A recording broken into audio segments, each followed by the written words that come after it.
ನಮಸ್ಕಾರ. ಮಧ್ಯಾಹ್ನ ಅಗ್ರವಾರ್ತೆಗೆ ಸ್ವಾಗತ. ನಾನು ಪೃಥ್ವಿರಾಜ್ ಹಾರನಹಳ್ಳಿ. ಸಾಹಸ ಸಿಂಹ ವಿಷ್ಣುವರ್ಧನ್ ಅವರ ವಿಚಾರಕ್ಕೆ ಸಂಬಂಧಪಟ್ಟಂತೆ ಮಾತನಾಡಿದ್ದಂತ ನಟ ವಿಜಯ್ ರಂಗರಾಜು ಕನ್ನಡಿಗರ ಕ್ಷಮೆಯನ್ನ ಕೇಳಿದ್ದಾರೆ. ಮೂರ್ಖರ ರೀತಿಯಲ್ಲಿ ಮಾತನಾಡಿದಂತ ವಿಜಯ್ ರಂಗರಾಜು ಕೊನೆಗೂ ಕ್ಷಮೆಯನ್ನ ಕೇಳಿರುವಂಥದ್ದು. ಏಕೆಂದರೆ ವಿಷ್ಣುವರ್ಧನ್ ಅಭಿಮಾನಿಗಳು ಅವರ ಶಕ್ತಿ ಏನು ಅಂತ ತೋರಿಸಿದ್ರು.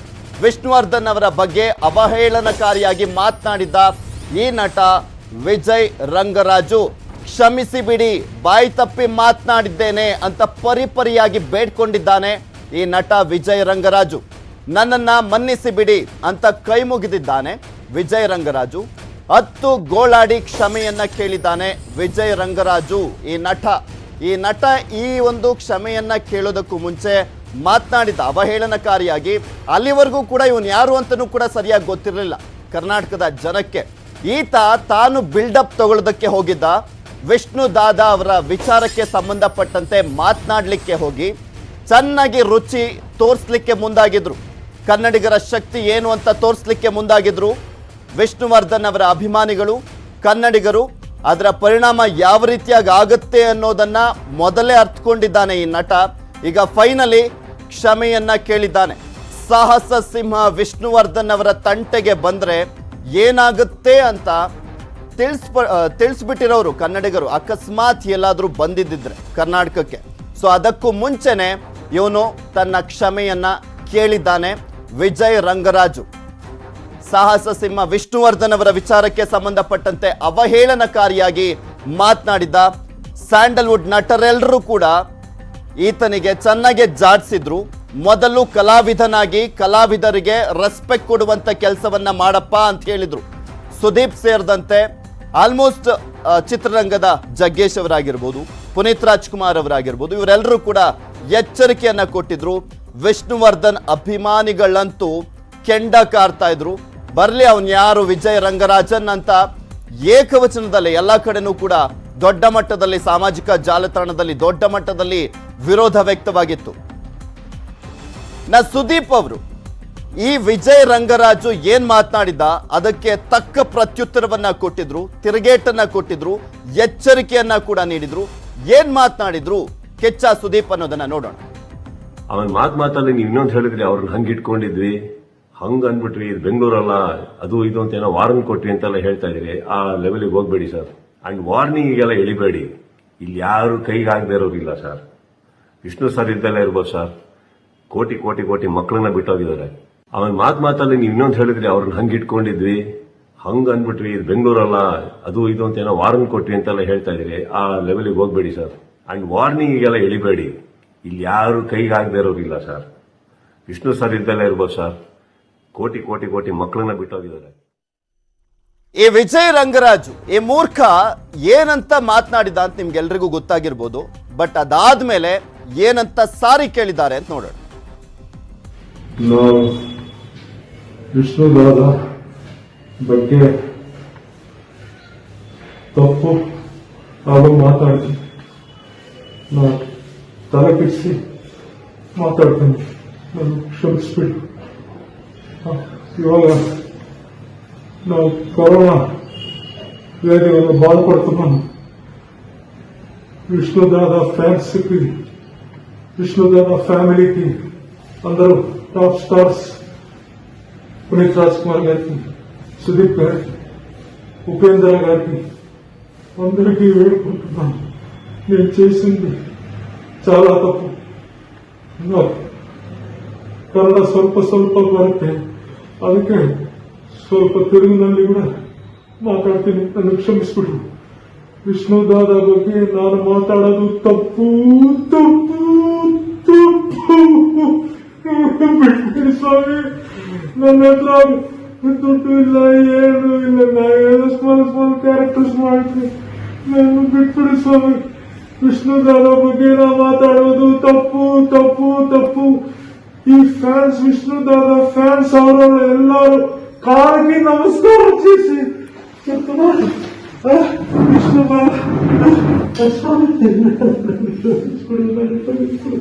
నన్ను క్షమిస్పిడు స్వామి, నన్ను క్షమిస్పిడు. అయ్యా ಅಯ್ಯೋ ವಿಷ್ಣುದಾದ ಫ್ಯಾನ್ಸ್ ಅವರ ಎಲ್ರಿಗೂ, ಕರ್ನಾಟಕ ಮಕ್ಕಳಿಗೂ ಎಲ್ರಿಗೂ ನಮಸ್ಕಾರ. ನಾನು ಬಿಟ್ಬಿಡು, ನಾನು ಕ್ಷಮಿಸ್ಬಿಡು. ವಿಷ್ಣುದಾದ ಬಗ್ಗೆ ನಾನು ಮಾತಾಡುವುದು ಪೆದ್ದ ತಪ್ಪು చేశాను ಸರ್. ಮಾತಾಡುವುದು ತಪ್ಪು. ಈ ತರ ఏ కర్ణాటక ఆర్టిస్టు, ఏ తెలుగు ఆర్టిస్టు, ఏ మలయాళం ఆర్టిస్టు, ఏ తమిళ ఆర్టిస్టుకు ఈ ತರ మాట్లాడను. ಅಯ್ಯೋ ನಮಸ್ಕಾರ. ಇನ್ನು ಈ ಕುರಿತಂತೆ ಮಾತಾಡ್ಲಿಕ್ಕೆ ವಿಷ್ಣುವರ್ಧನ್ ಅವರ ಅಳಿಯ ಹಾಗೆ ನಟ ಅನಿರುದ್ಧ್ ಅವರು ನಮ್ಮ ಜೊತೆ ದೂರವಾಣಿ ಸಂಪರ್ಕದಲ್ಲಿದ್ದಾರೆ. ನಮಸ್ಕಾರ ಸರ್.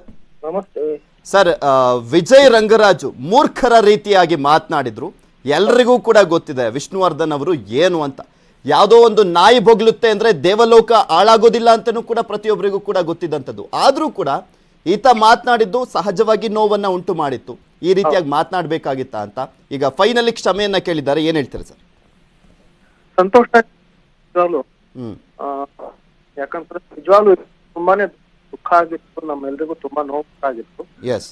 ಆದ್ರೆ ಇವತ್ತು ಆತ ಕ್ಷಮೆ ಕೇಳಿದಾರೆ ಅಂತಂದ್ರೆ ಅದಕ್ಕೆ ಕಾರಣಕರ್ತರು ನಮ್ಮ ಎಲ್ಲಾ ಕನ್ನಡಿಗರು, ಎಲ್ಲಾ ಕನ್ನಡಿಗರು, ಎಲ್ಲಾ ನಮ್ಮ ಸಿಂಹಗಳು, ಸಿಂಹಣಿಯರು, ನಮ್ಮ ಕನ್ನಡ ಚಿತ್ರರಂಗ ಮಾಧ್ಯಮದವರು, ತೆಲುಗು ಜನ ಕೂಡ ಅವರು ಸಹ ಸಾಕಷ್ಟು ಜನ ನನಗೆ ಕರೆ ಮಾಡಿದ್ರು. ದೊಡ್ಡ ಅಭಿಮಾನಿ ಬಳಗ ಇದೆ, ಒಟ್ಟು ಅಭಿಮಾನಿ ಬಳಗ. ಯಾಕಂತಂದ್ರೆ ನಾವೆಲ್ಲರೂ ಒಂದೇ ಕುಟುಂಬದವರು. ಈ ರಾಜ್ಯ ಆ ರಾಜ್ಯ, ಈ ಭಾಷೆ ಆ ಭಾಷೆ ಅಂತ ಅನ್ನೋದಿಲ್ಲ. ನಾವೆಲ್ಲರೂ ಒಂದೇ ಕುಟುಂಬದವರು. ಯಾವುದೋ ಒಬ್ಬ ವ್ಯಕ್ತಿ ನಾನು ಅದಕ್ಕೆ ಹೇಳಿದ್ದು ನಾಯಿ ಬೋಗ್ಲಿದ್ರೆ ದೇವಲೋಕ ಹಾಳಾಗೋದಿಲ್ಲ ಅಂತ. ಖಂಡಿತ. ಆಮೇಲೆ ಇದು ಒಂದು ಪಾಠ.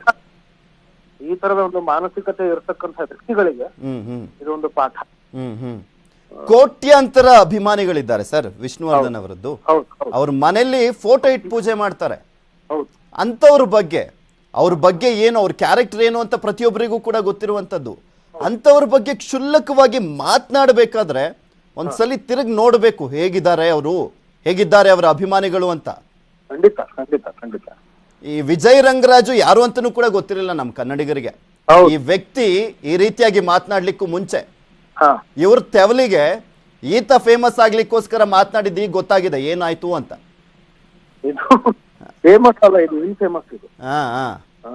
ಖ್ಯಾತಿ ಗಳಿಸಕ್ ಹೋಗೋದಲ್ಲ, ಕುಖ್ಯಾತಿ ಗಳಿಸ್ತಾ ಇದ್ದಾರೆ ಇಂತ ಹೇಳಿಕೆಗಳನ್ನ ಕೊಟ್ಟಿ. ಖಂಡಿತ. ನಿಮ್ಗೆ ಏನಾದ್ರು ಫೋನ್ ಮಾಡಿದ್ರೆ ಸರ್, ಅವ್ರ ಕುಟುಂಬದವರ ಕ್ಷಮೆನೂ ಕೂಡ ಇಂಪಾರ್ಟೆಂಟ್. ಇಲ್ಲ, ಅವ್ರೇನ್ ಕತೆ ಮಾಡಿಲ್ಲ. ನಾನು ಸಹ ದೂರದರ್ಶನ ನೋಡ್ದೆ. ಬಟ್ ಅವ್ರು ಕೇಳಿದಾರಲ್ಲ. ಯಾಕಂದ್ರೆ ಇಡೀ ಚಿತ್ರರಂಗದಲ್ಲಿ ಎಲ್ಲರೂ ಕೂಡ ಟ್ವೀಟ್ ಅನ್ನ ಮಾಡಿದ್ರು.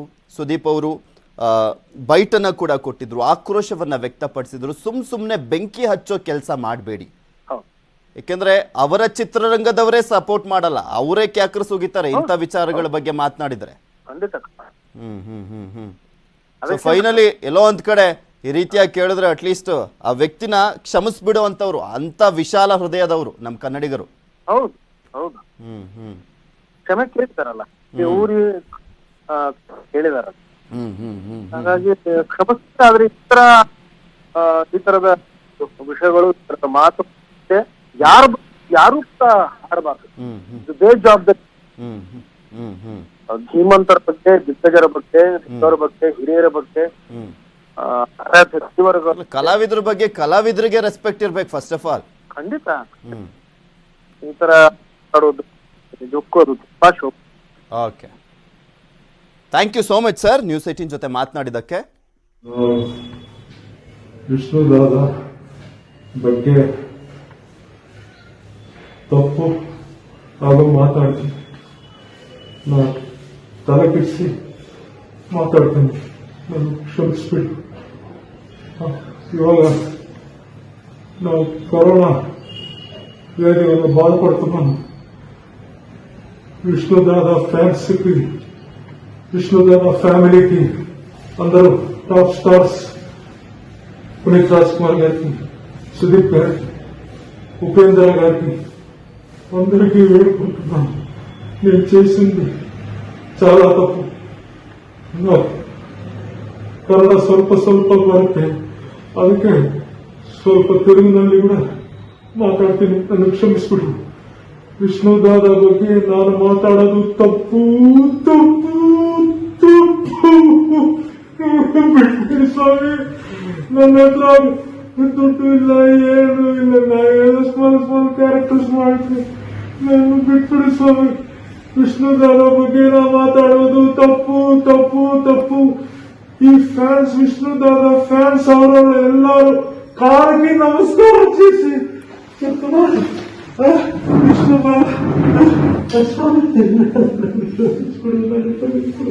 ನಾನು ಕ್ಷಮಿಸ್ಬಿಡು ಸ್ವಾಮಿ, ನಾನು ಕ್ಷಮಿಸ್ಬಿಡು. ಅಯ್ಯ ವಿಷ್ಣುದಾದ ಫ್ಯಾನ್ಸ್ ಅವರ ಎಲ್ರಿಗೂ, ಕರ್ನಾಟಕ ಮಕ್ಕಳಿಗೂ ಎಲ್ರಿಗೂ ನಮಸ್ಕಾರ. ನಾನು ಬಿಟ್ಬಿಡು, ನಾನು ಕ್ಷಮಿಸ್ಬಿಡು.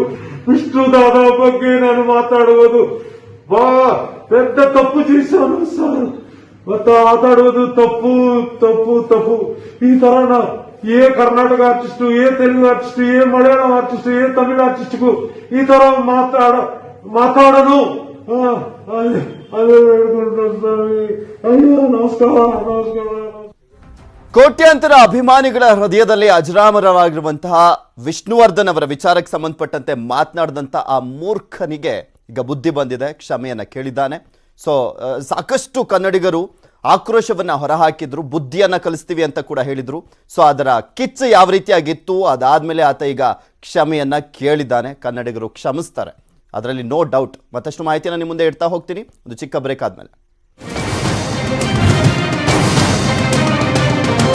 ಅವರು ಸಿಎಂ ಅವರನ್ನ ಭೇಟಿಯಾಗಿದ್ದಾರೆ. ಯಡಿಯೂರಪ್ಪ ಅವರನ್ನ ಲಕ್ಷ್ಮಣ್ ಸವದಿ ಭೇಟಿಯಾಗಿರುವಂಥದ್ದು. ಸಾರಿಗೆ ಯೂನಿಯನ್ ಜೊತೆ ಚರ್ಚೆ ಬಳಿಕ ಭೇಟಿಯಾಗಿದ್ದಾರೆ.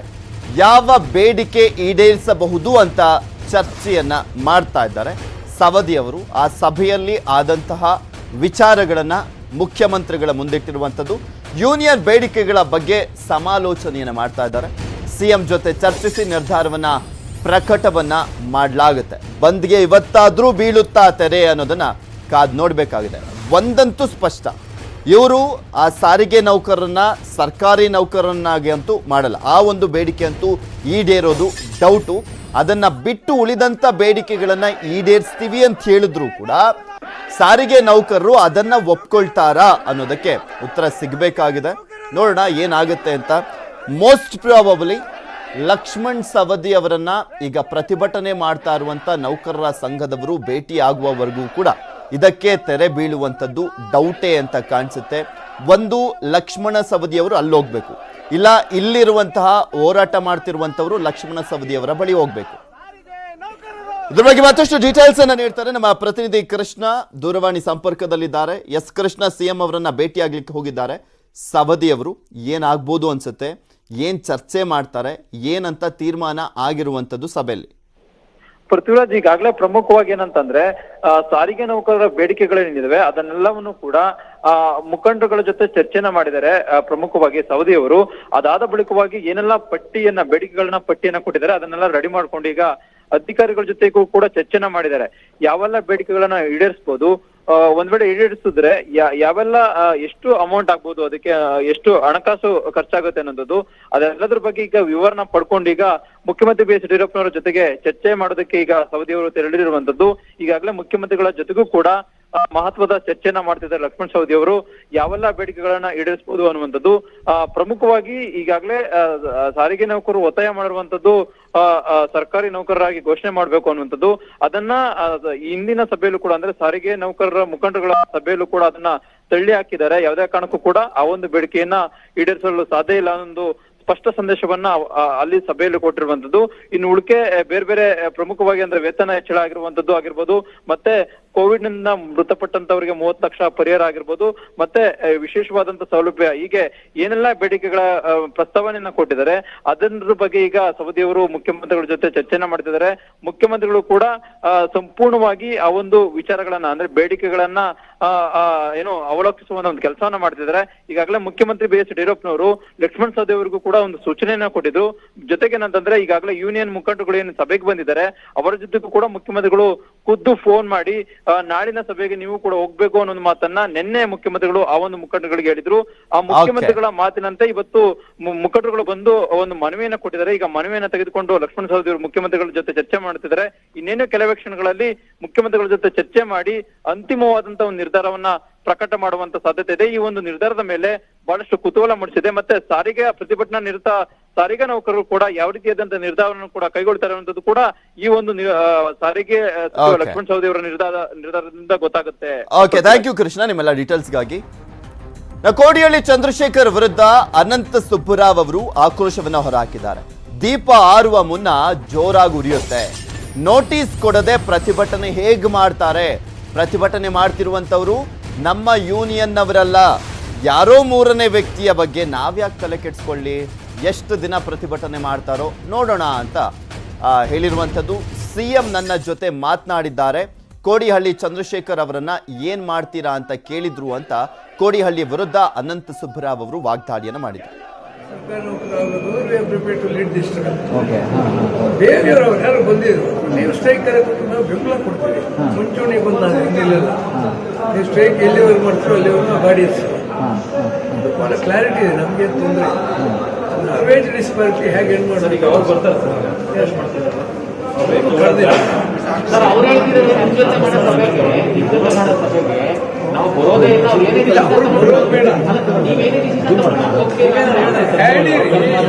ಆಕಾಶ ಸಪೋಸಿಂಗ್ ರೀಸನಬಲ್ ಪ್ರಪೋಸಲ್ ಬಂದ್ರೆ ಮತ್ತಷ್ಟು ಅಪ್ಡೇಟ್ಸ್ ಅನ್ನ ನಿಮ್ಮ ಮುಂದೆ ಇಡ್ತಾ ಹೋಗ್ತೀನಿ. ಆದ್ರೆ ಅದಕ್ಕೂ ಮುಂಚೆ ಒಂದು ಸ್ಮಾಲ್ ಬ್ರೇಕ್. ದಿನಕ್ಕೆ ಕಾಲಿಟ್ಟಿರುವಂತದ್ದು ಕೊಡಗು ಜಿಲ್ಲೆಯಲ್ಲೂ ಕೂಡ ಅಷ್ಟೇ. ಬಸ್ ಪ್ರಯಾಣಿಕರು ಪರದಾಡುವಂತಾಗಿದೆ. ಮಡಿಕೇರಿಯಿಂದ ಹೊರ ಜಿಲ್ಲೆಗಳಿಗೆ ಹೋಗ್ಲಿಕ್ಕೆ ಬಸ್ಗಳೇ ಸಿಗ್ತಿಲ್ಲ. ಬೆಳಗ್ಗೆ 7 ಗಂಟೆಯಿಂದಲೂ ಕೂಡ ಪ್ರಯಾಣಿಕರು ಬಸ್ ಬರುತ್ತೆ ಅಂತ ಕಾಯ್ತಾನೆ ಬಂದಿದ್ದಾಯ್ತು. ಬಗ್ಗೆ ನಮ್ಮ ಪ್ರತಿನಿಧಿ ಅಲ್ಲಿ ಪ್ರತ್ಯಕ್ಷ ವರದಿಯನ್ನ ಕೊಟ್ಟಿದ್ದಾರೆ. ರವಿ, ನೋಡೋಣ. KSRTC ನೌಕರರು ಸರ್ಕಾರಿ ನೌಕರರನ್ನಾಗಿಸಬೇಕು ಅಂತೇಳಿ ಪ್ರತಿಭಟನೆಯನ್ನು ಆರಂಭ ಮಾಡಿ ಇವತ್ತಿಗೆ 3ನೇ ದಿನಕ್ಕೆ ಕಾಲಿಟ್ಟಿದೆ. ಸೊ ನಾವೀಗ ಮಡಿಕೇರಿಯ ಏನು ಖಾಸಗಿ ಹಳೆ ಬಸ್ ನಿಲ್ದಾಣ ಇದೆ, ಈ ಬಸ್ ನಿಲ್ದಾಣದಲ್ಲಿ ನಾವು ನೋಡ್ಬೋದು ಏನು KSRTC ಬಸ್ಗಳು ಸಂಪೂರ್ಣವಾಗಿ ಸ್ತಬ್ಧ ಆದ ಹಿನ್ನೆಲೆಯಲ್ಲಿ ಈಗ ಇನ್ನೂ ಕೂಡ ಸರ್ಕಾರಿ ಬಸ್ಗಳು ರಸ್ತೆಗೆ ಇಳಿಲಿಲ್ಲ. ಆ ಕಾರಣಕ್ಕಾಗಿ ಸಾಕಷ್ಟು ಪ್ರಯಾಣಿಕರು ತಮ್ಮ ಊರುಗಳಿಗೆ ಅಥವಾ ಬೇರೆ ಜಿಲ್ಲೆಗಳಿಗೆ ಹೋಗಲಿಕ್ಕೆ ಇವತ್ತಿಗೂ ಕೂಡ ಪರದಾಡುವಂತಹ ಸ್ಥಿತಿ ನಿರ್ಮಾಣ ಆಗಿರೋವಂಥದ್ದು. ಸೊ ಯಾವುದೇ ಬಸ್ಸು ಕೂಡ ಖಾಸಗಿ ಬಸ್ಸುಗಳು ಸ್ಥಳೀಯವಾಗಿ ಒಂದಷ್ಟು ಬಸ್ಸುಗಳು ಓಡಾಡ್ತಾ ಇದೆ. ಅದು ಬಿಟ್ಟರೆ ಹೊರ ಜಿಲ್ಲೆಗಳು ಹೋಗುವಂತಹ ಅದು ಮೈಸೂರಿಗಾಗಿರ್ಬೋದು, ಹಾಸನ ಆಗಿರ್ಬೋದು, ಮಂಗಳೂರಿಗಾಗಿರ್ಬೋದು, ಈ ಜಿಲ್ಲೆಗಳಿಗೆ ಸಂಪರ್ಕ ಕಲ್ಪಿಸೋದ್ರಿಂದ ಈ ಯಾವುದೇ ಜಿಲ್ಲೆಗಳಿಗೆ ಹೋಗ್ಲಿಕ್ಕೆ ಬಸ್ಗಳು ಖಾಸಗಿ ಬಸ್ಗಳು ಕೂಡ ಸರಿಯಾದಂತಹ ರೀತಿಯಲ್ಲಿ ಸಿಗ್ತಾ ಇಲ್ಲ. ಆ ಕಾರಣಕ್ಕಾಗಿ ಜನರೆಲ್ಲರೂ ಕೂಡ ಪರದಾಡಬೇಕಾದಂತಹ ಸ್ಥಿತಿ ನಿರ್ಮಾಣ ಆಗಿದೆ. ಸೊ ನೋಡ್ಬೋದು ವಯಸ್ಸಾದಂಥವ್ರು ಇದ್ದಾರೆ, ಮಕ್ಕಳಿದ್ದಾರೆ. ಸೊ ಅವರೆಲ್ಲರೂ ಕೂಡ ತಮ್ಮ ಊರುಗಳಿಗೆ ಹೋಗಲಿಕ್ಕೆ ತಮ್ಮ ಜಿಲ್ಲೆಗಳಿಗೆ ತಲುಪಲಿಕ್ಕೆ ಪರದಾಡಬೇಕಾದಂತಹ ಸ್ಥಿತಿ ನಿರ್ಮಾಣ ಆಗಿದೆ. ಒಟ್ಟಿನಲ್ಲಿ ಏನು ಕಳೆದ 3 ದಿನಗಳಿಂದ KSRTC ನೌಕರರು ನಡೆಸ್ತಿರೋಂತಹ ಪ್ರತಿಭಟನೆ ಏನಿದೆ, ಆ ಪ್ರತಿಭಟನೆಯ ಫಲವಾಗಿ ಇವತ್ತು ಏನು ಜನರು ಪರದಾಡಬೇಕಾದಂತಹ ಪರಿಸ್ಥಿತಿ ನಿರ್ಮಾಣ ಆಗಿರೋಂಥದ್ದು. ಜಿಲ್ಲೆ ಒಳಗಡೆ ಮಾತ್ರ ಖಾಸಗಿ ಬಸ್ಗಳು ಓಡಾಡ್ತಿರೋದು ಬಿಟ್ಟರೆ ಹೊರ ಜಿಲ್ಲೆಗಳಿಗೆ ಖಾಸಗಿ ಬಸ್ಸುಗಳು ಕೂಡ ಇಲ್ಲ. ಹಾಗಾಗಿ ಜನರು ಇದು ಹಳೆ ಖಾಸಗಿ ಬಸ್ ನಿಲ್ದಾಣದಲ್ಲಾಗಿರ್ಬೋದು ಅಥವಾ ಟೋಲ್ಗೇಟ್ ಆಗಿರ್ಬೋದು, ಈ ಸ್ಥಳಗಳಲ್ಲಿ ಜನರು ನಿಂತು ಪರದಾಡ್ತಿರೋಂಥದ್ದು ಕೂಡ ಕಾಣ್ಬೋದು. ಈಗ ಮಂಡ್ಯಕ್ಕೆ ನಮಗೆ ಬಸ್ ಬೇಕಾಗಿತ್ತು ಅಂತೇಳಿ ಕೆಲವರು ಕೇಳ್ತಾರೆ. ಏನಾಗಿದೆ ನಿಮಗೆ ಸಮಸ್ಯೆ? ಎಲ್ಲಿಗೆ ಹೋಗ್ಬೇಕು ನೀವೀಗ? ಮಂಡ್ಯಕ್ಕೆ ಹೋಗ್ಬೇಕು ಸರ್, ಮಂಡ್ಯಕ್ಕೆ ಹೋಗ್ಬೇಕು. ಆದರೆ ಬಸ್ಗೆ ಈ ರೀತಿ ಮಾಡೋ ಜನಕ್ಕೆ ಎಷ್ಟು ಸೌಲಭ್ಯ ತೊಂದರೆ, ಅದನ್ನು ನಾನು ಹೇಳ್ತಾರೆ. ಯಾಕಂದರೆ ಸಾರ್ವಜನಿಕ ಒಂದು ತೊಂದರೆ ಮಾಡಬಾರ್ದು. ಅವರು ಮಂಡ್ಯಕ್ಕೆ ಹೋಗ್ಬೇಕಾಗಿದೆ, ಆದರೆ ಬಸ್ ಇಲ್ಲ ಅನ್ನೋಂಥದ್ದು ಅವರ ಪ್ರಶ್ನೆ ಆಗಿರೋಂಥ. ಒಟ್ಟಿನಲ್ಲಿ ಈ ಥರದ ಅವರೊಬ್ಬರು ಅಂತಲ್ಲ, ಆ ಥರದ ಸಮಸ್ಯೆಗಳು ಸಾಕಷ್ಟು ಸಮಸ್ಯೆ ಆಗಿದೆ. ಹೊರ ಜಿಲ್ಲೆಗಳಿಗೆ ಹೋಗ್ಲಿಕ್ಕೆ ಬಸ್ಗಳಿಲ್ಲದೆ ಜನರು ಪರದಾಡಬೇಕಾದಂತಹ ಸ್ಥಿತಿ ನಿರ್ಮಾಣ ಆಗಿರೋಂಥದ್ದು. ರವಿ ಎಸ್ ಹಳ್ಳಿ, ನ್ಯೂಸ್ 18 ಕನ್ನಡ, ಕೊಡಗು. ನೋಡಿದ್ರಲ್ಲ, ಇದು ಬರೀ ಕೊಡಗಿನ ಜಿಲ್ಲೆಯ ಜನರ ಆಕ್ರೋಶ ಮಾತ್ರ ಅಲ್ಲ, ಸಂಕಷ್ಟ ಮಾತ್ರ ಅಲ್ಲ, ಇಡೀ ಕರ್ನಾಟಕದ ಎಲ್ಲಾ ಜಿಲ್ಲೆಗಳಲ್ಲೂ ಕೂಡ ಇರುವಂತ ಪರಿಸ್ಥಿತಿ ಇದೆ. ಬೇಗ ಸರ್ಕಾರ ಇವರ ಒಂದು ಬೇಡಿಕೆನೋ ಅಥವಾ ಅವ್ರನ್ನ ಯಾವ ರೀತಿಯಾಗಿ ಮನವೊಲಿಸ್ತಾರೋ ಏನಾದರೂ ಒಂದು ಮಾಡಿ ಬಸ್ಗಳನ್ನ ರೋಡಿಗೆ ಇಳಿಯುವಂತೆ ಮಾಡಲಿ ಅನ್ನುವಂಥದ್ದೇ ಪ್ರತಿಯೊಬ್ಬರ ಮನವಿ ಆಗಿದೆ. ಸಾರ್ವಜನಿಕರು ಸಂಕಷ್ಟವನ್ನ ಪಡ್ತಾ ಇದ್ದಾರೆ. ಅದಿನ್ನೂ ಕೂಡ ಮುಂದುವರೆದಿರುವಂಥದ್ದು. ಅದೇನಾಗುತ್ತೋ, ಅದ್ಯಾವಾಗ ಈ ಒಂದು ಬಂದ್ ನಿಲ್ಲುತ್ತೋ ಅನ್ನೋದನ್ನ ಕಾದು ನೋಡಬೇಕಾಗಿದೆ. ಇವಿಷ್ಟು ಇವರೆಗಿನ ಸುದ್ದಿ. ನಾನು ಪೃಥ್ವಿರಾಜ್ ಹಾರ್ನಳ್ಳಿ. ನೋಡ್ತಾ ಇರಿ ನ್ಯೂಸ್ 18 ಕನ್ನಡ. ಜಾಲ ನಮ್ಮದು, ಬಲ ನಿಮ್ಮದು.